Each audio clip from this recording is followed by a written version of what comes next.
Hey guys, 22 Plinkster here. In front of me, I have the relatively new Savage MSR 10 Hunter.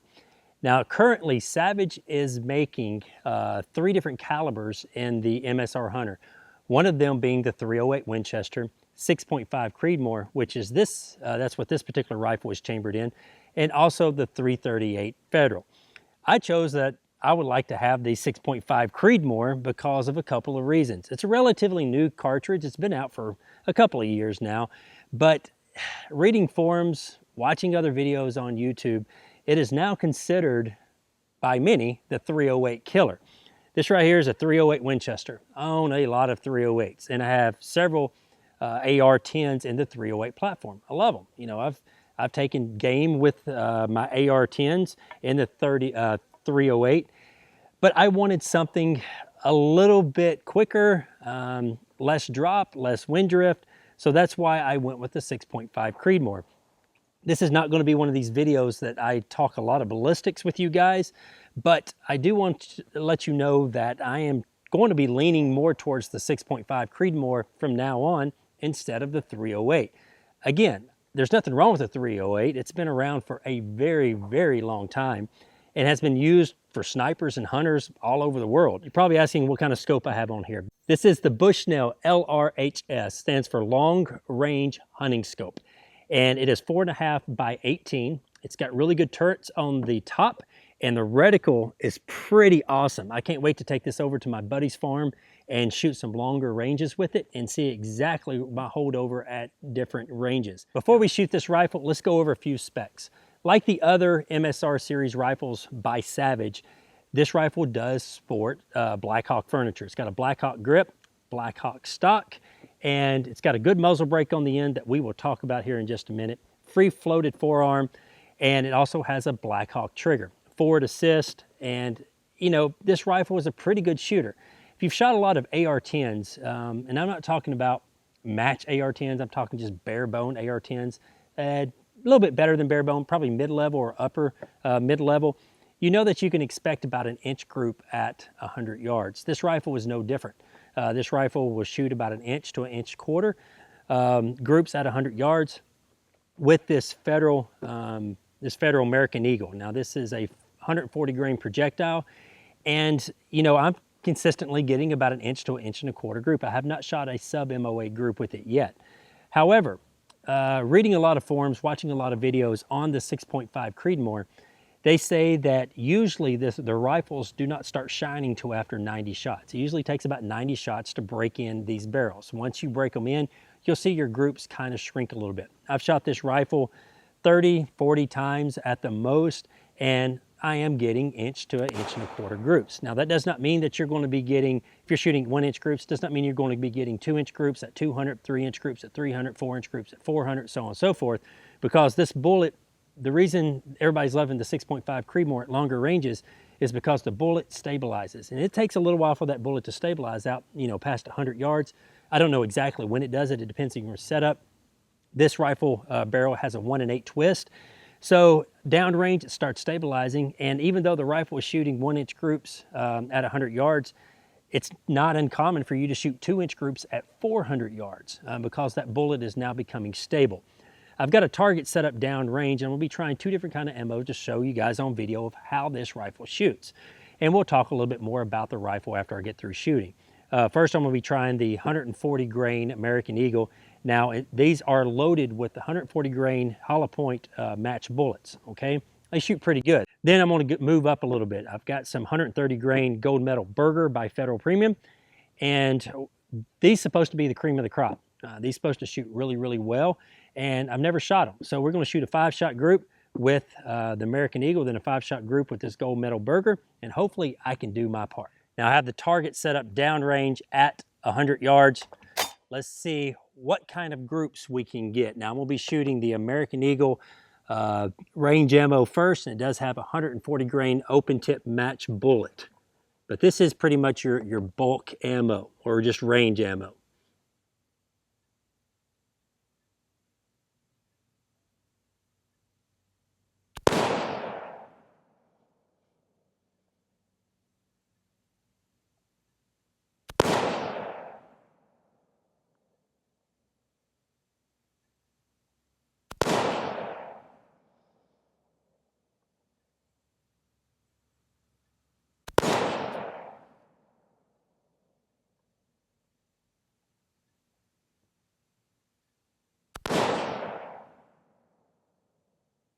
Well, there you go. That's probably about an inch and an eighth to an inch and a quarter. I don't think it's an inch. No, it's a little bit bigger than an inch. I'm thinking it's probably about an inch and a quarter.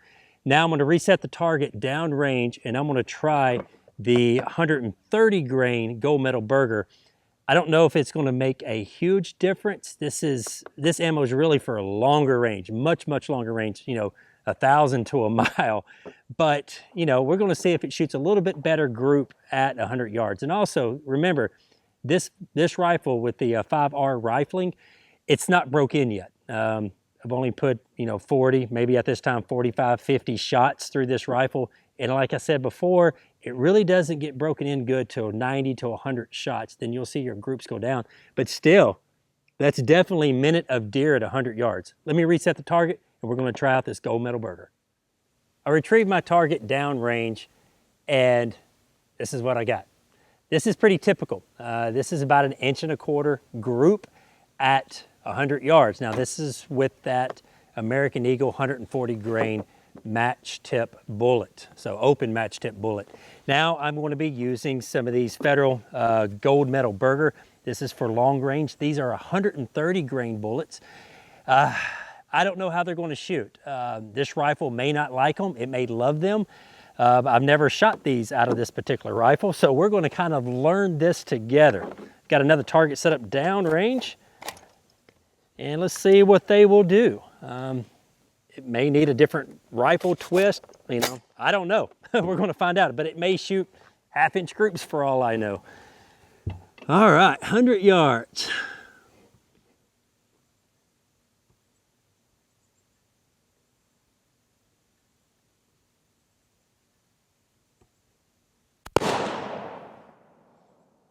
Now we're going for groups here, not bullseye.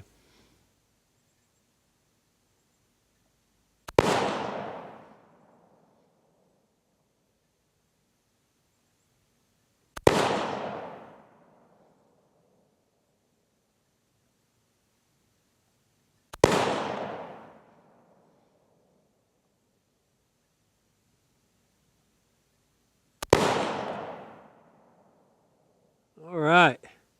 Well, that is a much larger group. Let me retrieve my target. We'll see what we got.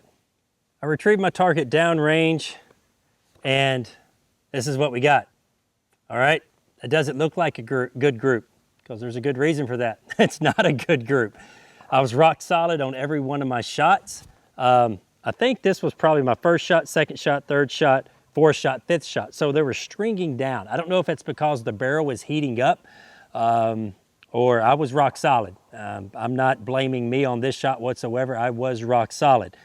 However, if you've been shooting long enough, if you shot enough rifles, you know that some particular rifles shoot ammunition different than others. You can see this right here, a cheaper ammunition such as the American Eagle, it shot pretty good. It shot really well. And once this rifle gets broken in, I think those shots are actually going to shrink below an inch.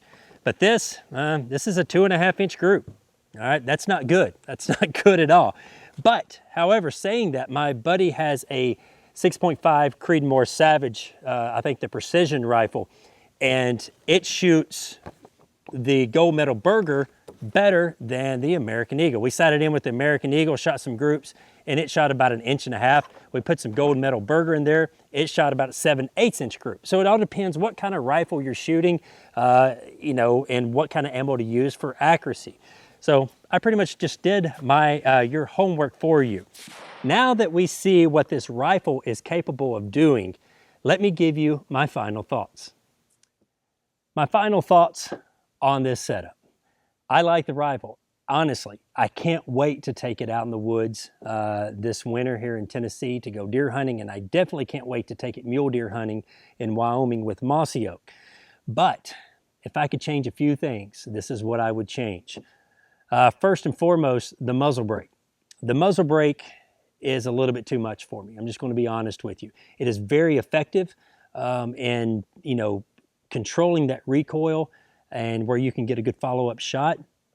But as the hunter standpoint, a lot of time you're not using ear protection when hunting, okay? You're just not, because you've got to hear those twigs popping or something walking in the leaves.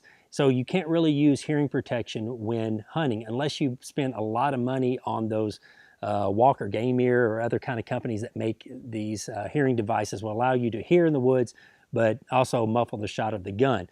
I've tried those. I don't really like them. The sound just doesn't sound right to me. But the muzzle brake is extremely effective, okay? So if you're shooting competition with this rifle, it's gonna be great. It's gonna be wonderful. As long as you're wearing hearing protection, it's gonna be amazing. It takes out a lot of the recoil. The recoil is less than a 308, it feels like to me, with that muzzle brake.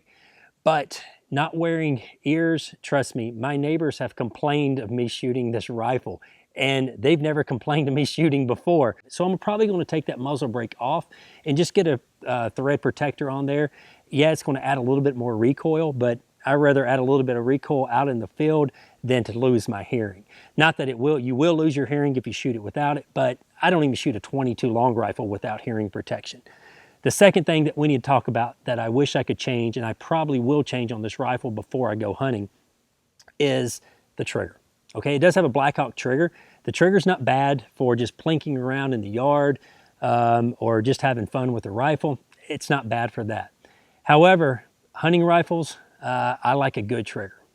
Match rifles, match pistols, I'm a trigger snob. I like really good triggers. This trigger at best is mil-spec. I measured it with the Lyman trigger gauge that Brownell sent me, and I was consistently getting around 7 pounds, okay? That's not good for a hunting trigger. Shotgun, it's fine, but for a rifle, I don't really like a 7-pound trigger. So I'm probably going to upgrade the trigger. Now the MSR 10 long range rifle in the 6.5 Creedmoor has the upgraded trigger. The trigger is much nicer than this particular trigger, but I believe that the 7 pounds is a little heavy. I'm not a big fan of the trigger by no means. And I guarantee you, if I had a little bit better trigger, these groups would be smaller because I'm bearing down on a 7-pound trigger, and it's not easy to do when precision shooting. But all in all, I like the flexibility of this rifle. I love this Bushnell scope. I love the feel of it.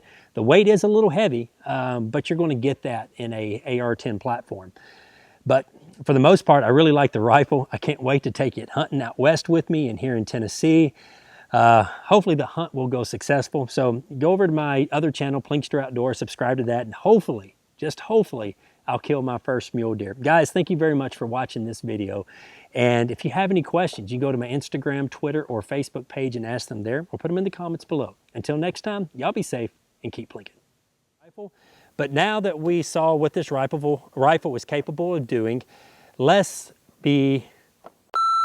that we've seen that this rifle, oh goodness. Now that we have seen what this why am I saying rifleable?